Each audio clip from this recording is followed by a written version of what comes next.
आज हम आपको देवभूमि उत्तराखंड की राजधानी देहरादून में हाल ही में हुए एक ऐसे हत्याकांड के बारे में बताएंगे जिसमें इंडियन आर्मी के लेफ्टिनेंट कर्नल शामिल थे, जिसने अपनी ही गर्लफ्रेंड को बड़ी बेरहमी से मौत के घाट उतार दिया। इस हत्याकांड ने देहरादून में काफ़ी सुर्खियां बटोरी। जब यह मामला इंडियन आर्मी तक पहुंचा तो सबके होश उड़ चुके थे। चलिए आज आपको प्यार, फरेब और नफरत की एक ऐसी दास्तान सुनाते हैं। 10 सितंबर 2023 G20 समिट का लास्ट दिन था। इधर दिल्ली में समिट चल रहा था। दुनिया के 29 देशों के राष्ट्र अध्यक्ष दिल्ली में मौजूद थे। उसी दिल्ली से लगभग 250 किलोमीटर दूर 10 सितंबर की सुबह 7 बजे एक शख्स पुलिस को कॉल करता है। वो पुलिस वालों को ये बताता है कि सड़क किनारे एक लाश पड़ी हुई है। ये लाश एक लड़की की थी जिसके सर पर बहुत ही गहरे जख्म के निशान थे और चेहरे को जलाने की कोशिश की गई थी। पुलिस फौरन ही मौका वारदात पर पहुंच जाती है क्योंकि लड़की का चेहरा अभी तक पूरी तरीके से जला हुआ नहीं था। इसीलिए पुलिस अंदाजा लगाती है कि ये लड़की देहरादून या देहरादून के आसपास कहीं से होगी। पुलिस को ये लाश रायपुर पुलिस स्टेशन के पास मिलती है।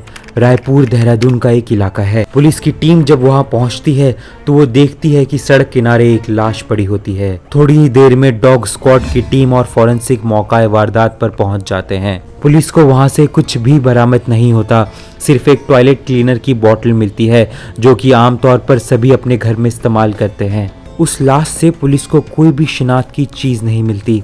हालांकि उसे देखकर पुलिस ये भी अंदाजा लगाती है कि शायद उत्तराखंड की नहीं बल्कि नेपाल की है। पुलिस के लिए सबसे बड़ी चुनौती ये थी कि इस लाश की शिनाख्त की जा सके। उस लड़की के कपड़े देखकर बिल्कुल नए जैसे लग रहे थे।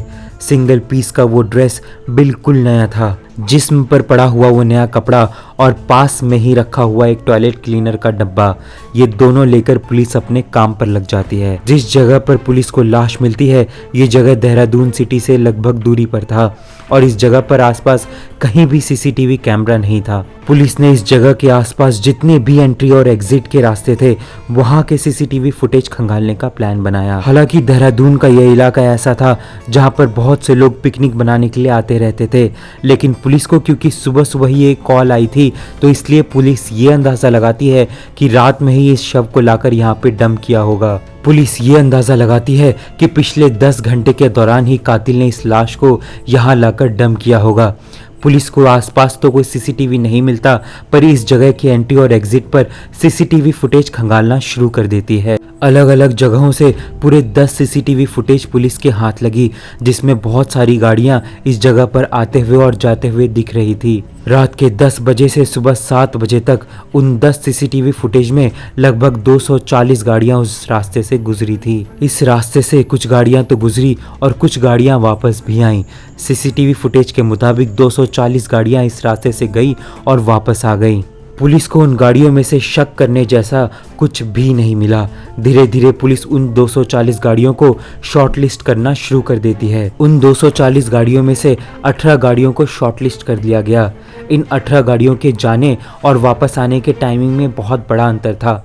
बस स्लो स्पीड के चलते ही 18 गाड़ियों को शॉर्टलिस्ट कर लिया गया। अब पुलिस को इन 18 गाड़ियों में से उस गाड़ी का पता लगाना था जिससे लाश को फेंके जाने की संभावना हो सकती थी। पुलिस की एक टीम जहां सीसीटीवी फुटेज की छानबीन कर रही थी तो दूसरी टीम लड़की के शव से बरामद हुए नए कपड़े की तफ्तीश करने लग गई। लकीली पुलिस को उस ड्रेस में से एक बारकोड मिल जाता है जिसे स्कैन कर पुलिस उस ड्रेस के शॉप तक पहुंचना चाहती थी जहां से वो ड्रेस खरीदा गया होगा। ये ड्रेस जोडियक ब्रांड का था। देहरादून में जोडियक कंपनी के सिर्फ 2 ही आउटलेट थे। बारकोड से पुलिस अंत में ये पता लगा ही लेती है कि ये ड्रेस किस शॉप से खरीदी गई थी। पुलिस के छानबीन में ये पता चलता है कि उस दुकान में पिछले हफ्ते पूरे 8 ऐसे ड्रेस खरीदे या बेचे गए थे। पुलिस दुकान से बिल बरामद कर लेती है। पुलिस बिल पर लिखे टाइमिंग और डेट की मदद से उस समय के सभी सीसीटीवी फुटेज निकलवा लेते हैं जिस समय शॉप से शायद ये ड्रेस खरीदी गई थी। धीरे धीरे जब पुलिस सीसीटीवी फुटेज खंगालती है तो पुलिस को बिल्कुल लाश से मिलती जुलती एक लड़की दुकान में आती हुई दिखाई देती है, जिसके साथ एक लड़का भी होता है। जब पुलिस इस शॉप के बाहर की सीसीटीवी देखती है तो ये दोनों एक एसयूवी में जाकर बैठ जाते हैं जिसके ऊपर आर्मी लिखा हुआ था। पुलिस की वो टीम जिन्होंने 18 गाड़ियों को शॉर्टलिस्ट किया था, उनको ये एसयूवी दिखाई जाती है। पुलिस अब इन 18 गाड़ियों में वो एसयूवी ढूंढने लग जाती है जिसके ऊपर आर्मी लिखा हुआ था। पुलिस का आखिरकार निशाना सही जगह जाकर लगता है। पुलिस ने आखिरकार उन 17 गाड़ियों को साइडलाइन करते हुए उस अकेले एसयूवी पर फोकस किया। पुलिस ने वारदात वाली रात 10 बजे से लेकर सुबह 7 बजे तक इस गाड़ी का रूट जानने की कोशिश की। पुलिस के मुताबिक इस एसयूवी ने रूट पर बाकी गाड़ियों के मुताबिक पूरे 42 मिनट्स एक्स्ट्रा लिए थे, क्योंकि ये रास्ता पूरा सुनसान था। यहाँ पे ना तो कोई दुकान था और ना तो कोई कैफे। फिर भी बाकी गाड़ियों के मुताबिक इस गाड़ी ने पूरे 42 मिनट्स एक्स्ट्रा लिए थे। पुलिस को ये बात कहीं ना कहीं खटकती है। पुलिस ने आखिरकार रजिस्ट्रेशन नंबर पता कर लिया। बाद में पुलिस को ये पता चला कि ये गाड़ी रमनदीप उपाध्याय के नाम पे रजिस्टर्ड है, क्योंकि आजकल रजिस्ट्रेशन नंबर से आप ओनर का नंबर भी निकलवा सकते हैं। रमनदीप उपाध्याय का नंबर भी निकलवा लिया। जब पुलिस ने उस नंबर पर कॉल किया तो वो फोन लगातार स्विच ऑफ आने लग गया। लेकिन पुलिस को ये पता चल चुका था कि ये एसयूवी किसकी थी, और क्योंकि गाड़ी पर आर्मी लिखा हुआ था तो पुलिस को ये पता चलता है कि ये गाड़ी देहरादून में ही पोस्टेड आर्मी के लेफ्टिनेंट कर्नल रमनदीप उपाध्याय की है। आर्मी के एक लेफ्टिनेंट कर्नल से आप इस बिहाफ पे बिल्कुल भी पूछताछ नहीं कर सकते कि वो एक लड़की के साथ दिखाई दिए थे और उनकी गाड़ी मौका वारदात पे 45 मिनट्स लेट थी। इसीलिए पुलिस को कड़े सबूत इकट्ठे करने को कहा गया।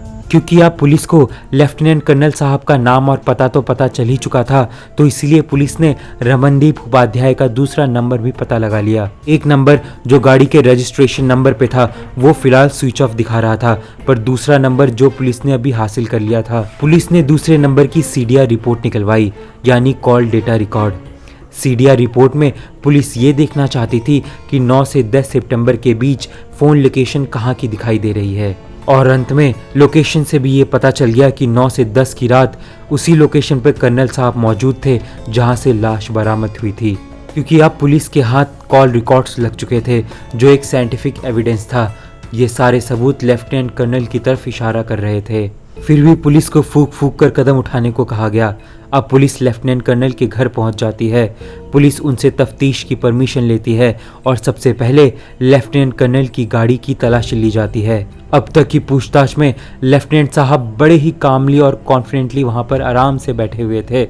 तभी अचानक से पुलिस को एसयूवी में खून के कुछ बूंदें दिखाई देती है। अब तक पुलिस को ये पता चल चुका था कि लेफ्टिनेंट साहब का इस मर्डर से ज़रूर कुछ लेना देना है, इसलिए पुलिस पूछताछ के बहाने लेफ्टिनेंट साहब को थाने ले जाती है। थाने पहुंचने के 1 घंटे के भीतर ही आर्मी के लेफ्टिनेंट कर्नल की गिरफ्तारी ऑफिशियल हो जाती है।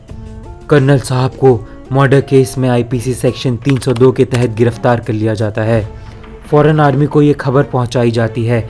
आर्मी के एसएसपी को रिपोर्ट दी जाती है। देहरादून पुलिस द्वारा एसएसपी को दिए गए इन्फॉर्मेशन के तहत पूरी कहानी कुछ ऐसी थी। जनवरी 2020 में लेफ्टिनेंट कर्नल रमनदीप उपाध्याय सिलीगुड़ी में पोस्टेड थे। शादीशुदा लेफ्टिनेंट कर्नल का 2 साल का एक बच्चा भी था। सिलीगुड़ी में जब ये पोस्टेड थे तो पहली बार एक डांस बार में एक लड़की से इनकी एक मुलाकात होती है जिसका नाम था श्रेया शर्मा, जिसका असली नाम था सुमित्रा। 25 साल की नेपाली लड़की नेपाल से भारत नौकरी की तलाश में आई थी और सिलीगुड़ी के एक डांस बार में जॉब कर रही थी। पहली बार ही श्रेया को देखते लेफ्टिनेंट साहब को श्रेया से प्यार हो जाता है। दोनों में बातचीत शुरू हो जाती है। धीरे धीरे ये दोनों दोस्त बन जाते हैं और फिर एक दिन दोनों एक दूसरे को पसंद करने लगते हैं। उस समय लेफ्टिनेंट साहब की बीवी और बच्चे यूपी में कहीं रहते थे। उस समय की मुलाकात के बाद लेफ्टिनेंट साहब और श्रेया शर्मा दोनों लिविंग इन में रहने लग जाते हैं। समय बीतता चला जाता है और कुछ समय बाद लेफ्टिनेंट साहब का ट्रांसफ़र देहरादून हो जाता है। उनकी पोस्टिंग थी देहरादून के क्लेमेंट टाउन में। देहरादून पहुंचते ही कर्नल साहब ने अपनी बीवी और बच्चों को देहरादून बुला लिया, लेकिन श्रेया की भी याद आने लगी। कुछ समय बाद कर्नल साहब ने श्रेया को भी सिलीगुड़ी से देहरादून बुला लिया और श्रेया को एक किराए का फ्लैट भी दिलवा दिया। जैसे जैसे समय बीतता शुरू हुआ, कर्नल साहब श्रेया के साथ ज़्यादा समय बिताने लग जाते हैं। श्रेया के साथ वो मसूरी घूमने निकल जाते हैं। इत्तेफाक से अब कर्नल साहब की बीवी को उन पर कहीं ना कहीं डाउट शुरू हो जाता है। कुछ समय बाद कर्नल साहब की बीवी को ये पता चल जाता है कि उनके हस्बैंड की एक गर्लफ्रेंड भी है और इसीलिए दोनों में बहुत ज़्यादा बहस होता है। उनकी वाइफ श्रेया के फ्लैट पर पहुंच जाती है। श्रेया और उनकी वाइफ के बीच बहुत बड़ा झगड़ा हो चुका होता है। झगड़ा करके उनकी बीवी घर वापस आ जाती है क्योंकि अब घर पर सब कुछ सच पता चल चुका था, तो इसलिए श्रेया भी कर्नल साहब पर शादी का दबाव बनाना शुरू कर देती है। कर्नल साहब ने भी श्रेया से शादी का वादा किया हुआ था। एक तरफ तो बीवी थी और दूसरी तरफ गर्लफ्रेंड थी जो शादी का दबाव बना रही थी। बीच में कर्नल साहब पिस रहे थे। 9 सितंबर सैटरडे, जिस दिन भारत में G20 का शो चल रहा था, उसी दिन शाम को कर्नल साहब श्रेया को फ़ोन करते हैं और राजपुर रोड के एक बार ले जाते हैं। राजपुर रोड देहरादून का काफ़ी पॉश इलाका है। वो श्रेया को जानबूझकर ज़्यादा शराब पिला देते हैं और फिर श्रेया को SUV में बैठाकर लॉन्ग ड्राइव पर ले जाने की बात बोलते हैं। रात के लगभग 11 बजे सुनसान सड़क पर कर्नल साहब ने अपनी SUV रोक दी। वो अपनी गाड़ी में एक हैमर लेकर आए हुए थे। क्योंकि अब तक श्रेया नशे में बेहोश हो चुकी थी, कर्नल साहब अपने गाड़ी में रखे हुए हैमर से श्रेया के सर पर बार बार मारना शुरू कर देते हैं। फिर जब कर्नल साहब को ये तसल्ली हो जाती है कि श्रेया अब जिंदा नहीं होगी, तो उसे वो कार के बाहर निकालकर सड़क के किनारे रख देते हैं और साथ में ही पड़ा टॉयलेट क्लीनर जिसमें एसिड था वो उसके चेहरे पर डालना शुरू कर देते हैं। उन्होंने श्रेया के चेहरे पर एसिड डालना शुरू कर दिया ताकि श्रेया का चेहरा बाद में पहचानने लायक ना रहे। थोड़ी देर बाद कर्नल साहब ने अपने हैमर को और अपनी गाड़ी को पानी से थोड़ा बहुत साफ किया और वहां से अपने घर आ गए। घर आकर उन्होंने अपनी गाड़ी पार्किंग में लगा दी और फिर इस उम्मीद के साथ कि अब वो कभी भी पकड़े नहीं जाएंगे, फौरन अपनी ड्यूटी ज्वाइन कर ली। लेकिन आजकल के दौर में CCTV camera, mobile CDR report, ये सारी चीज़ें ऐसी हैं जो आपकी प्लानिंग की ऐसी की तैसी करके रख सकती हैं। लेकिन एक लेफ्टिनेंट कर्नल ने ये कभी नहीं सोचा होगा कि उसकी प्लानिंग भी धरी की धरी रह जाएगी। वो एक कहावत है ना, क्राइम करते वक्त इंसान पूरी तरीके से अंधा हो चुका होता है। फिलहाल लेफ्टिनेंट कर्नल रमनदीप उपाध्याय को जुडिशियल कस्टडी में जेल भेज दिया गया है।